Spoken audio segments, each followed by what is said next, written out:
Hey everybody, Nick here, and today my table has been sabotaged. Well, actually subverted.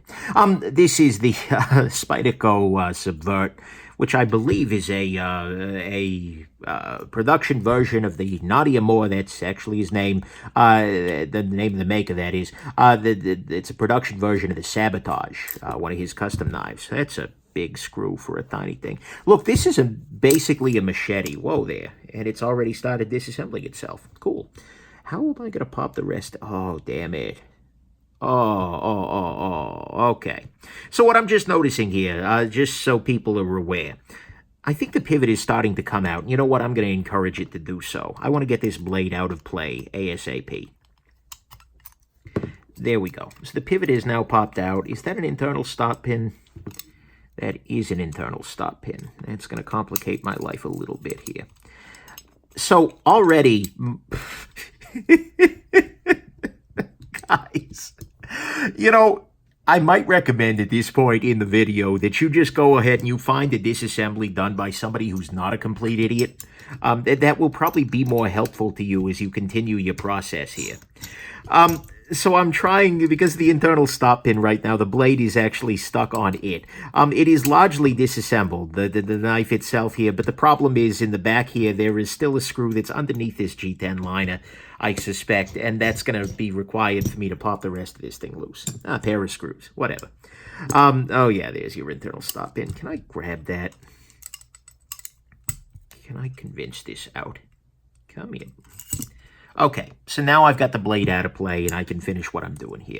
So if you're doing this at home, the better approach actually is going to be to do exactly the opposite of what I did, which is to pull the G10 scale first, remove these two screws, then take out the pivot. But, you know, like I said, I'm not a brilliant man, so here I am. Okay. This is the G10 screw. Okay, so here we go. Now this part should lift off, and we are down to brass tacks. Titanium and steel screws. Okay then, so one thing that's immediately worth noting is that this is on bearings. This is on, there's looks to be some kind of phosphor bronze cage with some metal bearings on the inside here.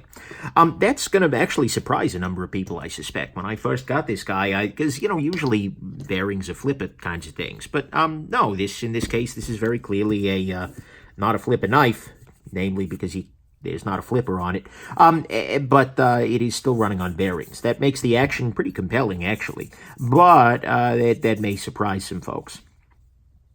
Interesting. So you got here a washer, some kind of a stainless steel washer, and the washer as well has the D-shaped cutout for the pivot to slide through. All right, cool. The knife was running quite well naturally, but I suspect it'll run a little better once I get through here. And we will pop this out of here. Okay, let's clean the knife itself off. Internal stop pin, whatever, not a big deal. See here, there is actually a fair amount of gunk up inside there, so we're doing some good in the world. At least we're trying. That's all we can try to do. One other thing I'll mention here is that this guy, unfortunately, and given I haven't used it really hardly at all, I'm starting off with the disassembly, but it does have some pretty serious lock stick right now. I've noticed a couple of times now, Spyderco's Taichung plant, looks like some evidence that they tried to, like, carbonize the lock bar face or something. But I've noticed a couple of times that happening. Usually it goes away after some time. So I'm going to, you know, have to give this guy some time, which is fine. It's a nice knife, substantially. And by the way, look at the freaking blade stock on this thing. This is super thick. But anyways, I'm going to go ahead, though, and apply a little bit of Sharpie to the lock bar there just to make sure that in the lock face, just to see if I can do my part to knock down that lock stick a little quicker. Right now, I'm just cleaning off these bearings. Actually, I'm going to go ahead and use a fresh cotton thing because cotton things are cheap. Well, not all cotton things. But this kind sure are. All right. Pop that loose.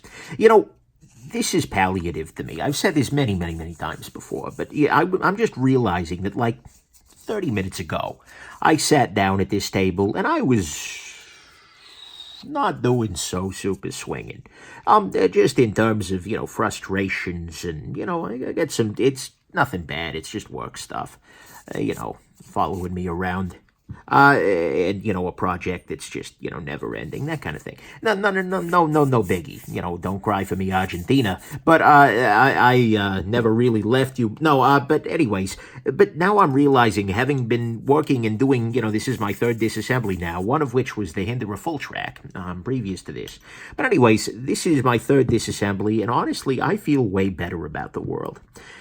Part of it is that I've been taking apart well-designed pieces, and that makes things easier. If I was, popping apart pieces of crap here, then that could probably have the opposite effect. But for me, at least, doing this kind of thing is helpful. It makes me just feel better about the world to interact with somebody's mastery. And I feel like, overall, this knife is pretty damn good. Not quite sure I'm ready to say masterful yet. There is no lock bar insert, by the way, on this guy, hence some of the stick. Not a huge deal, but it's something you keep in mind. And likely, hence some of the stick. That is one advantage lock bar inserts do have, is they tend to knock lock stick down a little bit. Alright, that's popped loose. That's not popped loose, that's lubricated. It's popped lubed, if you will. Let me turn this washer a little bit to distribute the bit of lubrication we've got onto the ball bearings here. Don't need to drown it necessarily, just a little bit. Okay, now there is a stop pin. Let's install said stop pin. Whoopsies. All right, stop pin, you go there. Stop pin is held in place by the G10 on the other side there. And my lock bar has just... This is strong lock bar tension. This is like a weird, this is like the Spyderco PPT, actually, in that it has that sort of, and I'm using, by the way, knife pivot lube for lubrication here, and if you're curious about any of the tools I'm using, check out my knife disassembly toolkit video where I talk about all of them. Anyways, this is like the Spyderco PPT in its overall construction. It's sort of a frame lock, liner lock hybrid. It's a fliner lock, if you will. It's not actually the term. Maybe it's the term. What do I know? But anyways, so it's doing that whole approach. Oh, damn it. That's the thing I forgot to do. Lubricate the detent ball path. Right here is the detent ball. Here is the path. And the path is lubricated. May all of your paths be lubricated. I think I'm going to start saying that to people.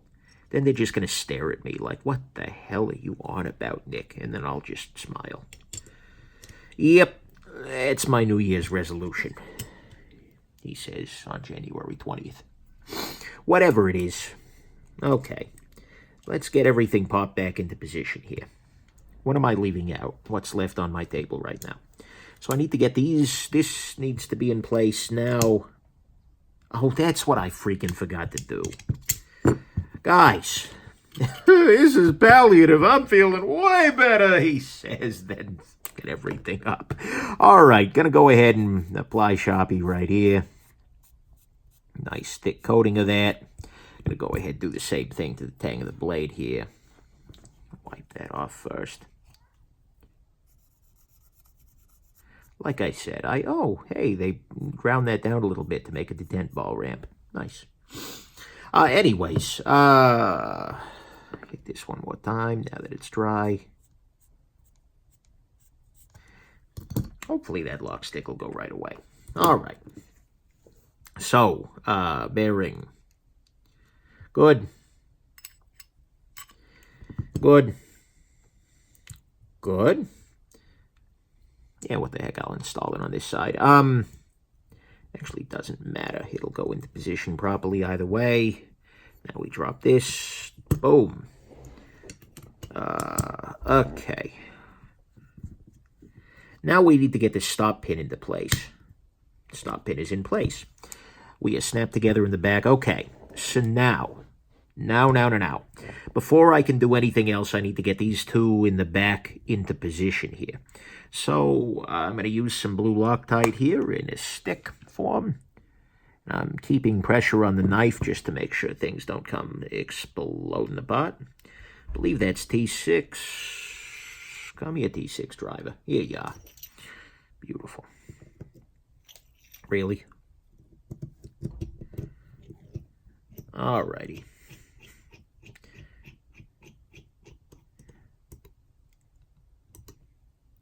That tightened down. Beautiful. That takes me a little bit out of the danger zone in terms of things disassembling themselves. A little bit. Do I have bearings left on the table? Alright, good. Yeah, I see both bearings. We're good. Right now, I've got this huge freaking blade sticking out. Doing my best to be mindful of that. I was talking to my freaking mom the other day, and she said to me, Nick, how often do you cut yourself open? Doing this, like, legit, because she knows about the channel. She's amused by it greatly, but she's just curious, like, you know, I'm constantly handling these super sharp objects. Like, how often are you doing yourself in here? I'm like, actually, not as often as you'd think. Maybe I am a brilliant man, he says, risking certain... What is it? Pride comes before the fall? Or pride comes before the rest of the lions, I guess. No? That was hilarious. All right. This group of lions is called a pride. Yeah, so back at the ranch. Go ahead and I'm reinstalling these scales here. Now, finally, I will take my T8 driver here. You T8? You may be T10. You are T10. Whatevs. And I will... It's maybe a little much in the Loctite department. Put that there. And twirl, twirl, twirl. Go ahead and unlock the knife here. Make sure the lockup isn't... Lockup? It's not a thing. Hey, there went the lock stick. Nice. Okay, it's too tight. Let's loosen her up a little bit. Okay. Oh, yeah. Whoa.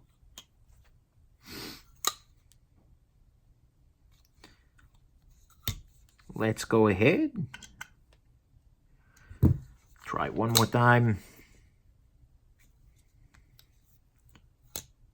Oh, yeah.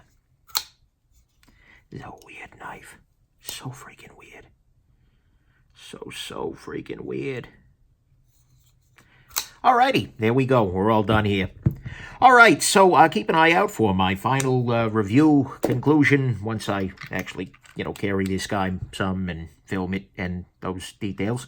But in the meantime, hope this was interesting to you and have yourselves just an absolutely wonderful rest of your day. And I hope this didn't sabotage your own disassembly down the road. Have a good one, everybody. Bye now.